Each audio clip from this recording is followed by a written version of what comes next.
Hey everyone, welcome back to the channel. A little bit different of a video today.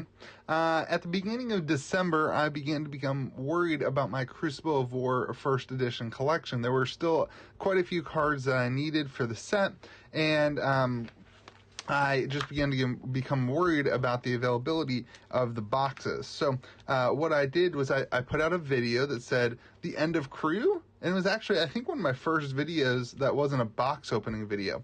And around the same time, that was like December 5th or 6th, and around the same time, I went ahead and made a post on the Facebook Marketplace saying, hey, these are the cards I need. Does anybody have the cards that I need to finish my collection? This, again, was at the beginning of December. Well, box opening videos are very boring, but today we have a box opening video for you mail opening video of that purchase. And this is what I want to do. It's going to make it be a little bit more interesting because I'm going to show you the price of the cards when I bought them in December versus the price of the cards today. And so these were the cards that I needed to finish my set. So I've already opened this. If you do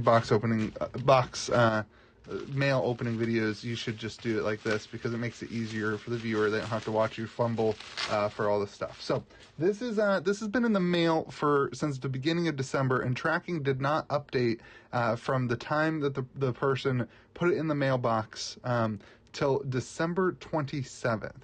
I sat here and waited as these cards gained in value. The initial purchase price was like $300, and we insured it for $500. It's kind of a crazy scenario here. So we have the Blood Sheath Skeleton, which I never pulled. 21 boxes. I opened 21 boxes of Crucible of War. Blood Sheath Skeleton coal foil that was never pulled. We'll talk about how much I paid. Remember, this isn't just an unboxing video. We're going to show you what happens when USPS takes so long. This actually came from Australia, too. That was part of the problem. We have a foil Gorganian tomb to add to the collection. Remember, I'm collecting one of each majestic. Look at that dirty fingernail. That's gross. One of each majestic, and then one of each foil majestic, and then the other majestics.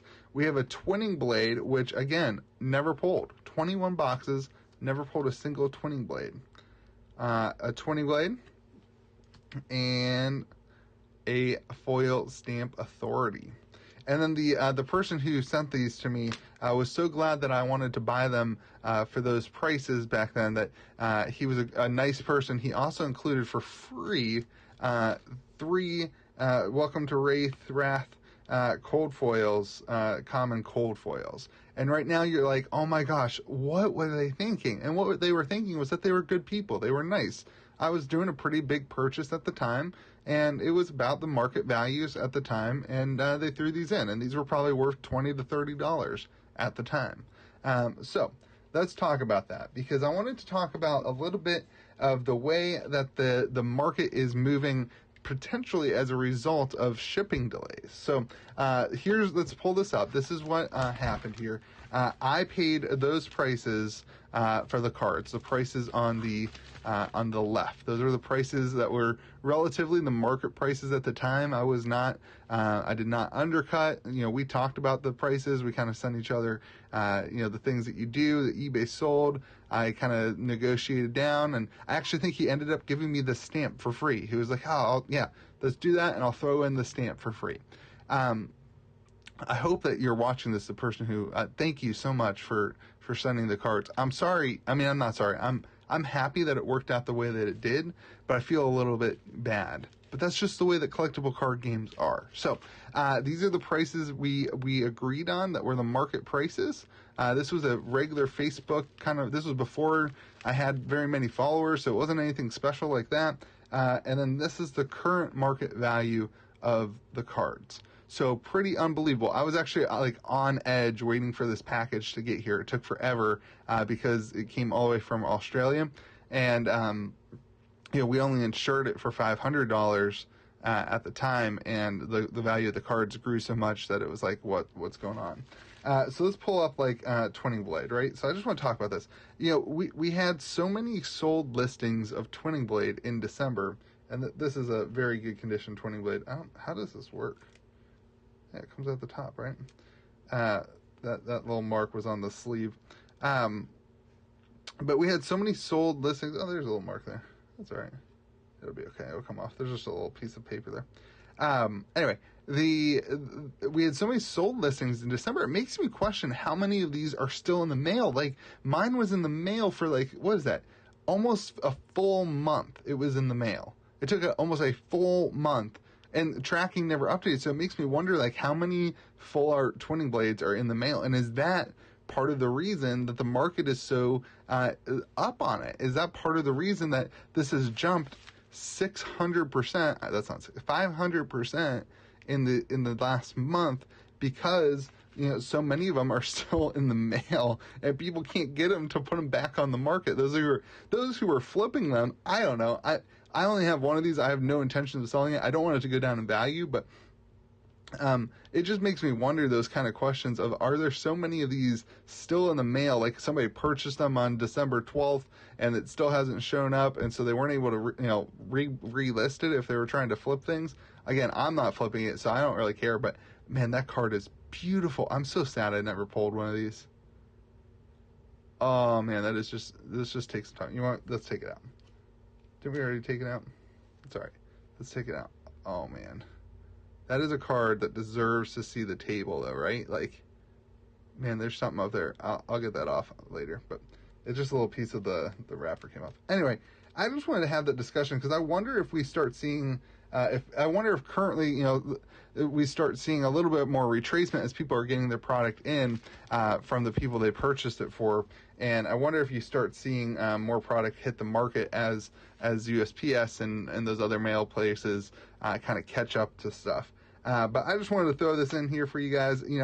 I got to open almost every other card on video for Crucible of War, and I didn't ever get to do a video of these ones, so I just thought it'd be cool to put it on the channel as a documentation of, this is really me finishing my collection. I got one other package in. It's nowhere close to be found. I got one other package in that was a red liner, and that finished my cold foils. I didn't pull any red liners in 21 boxes either. It's kind of crazy.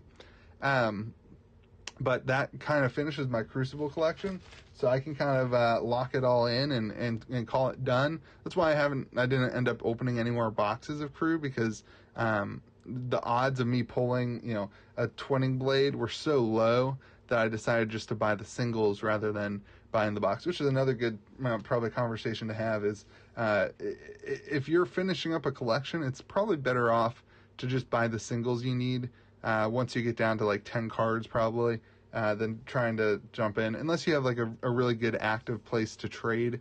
I know the Facebook market is a great place to trade, but if you have friends and stuff and you're all trying to finish your collections, that might be an alternative. But this was pretty cool too. I mean, again, these weren't worth much in the beginning of December. They were like $20.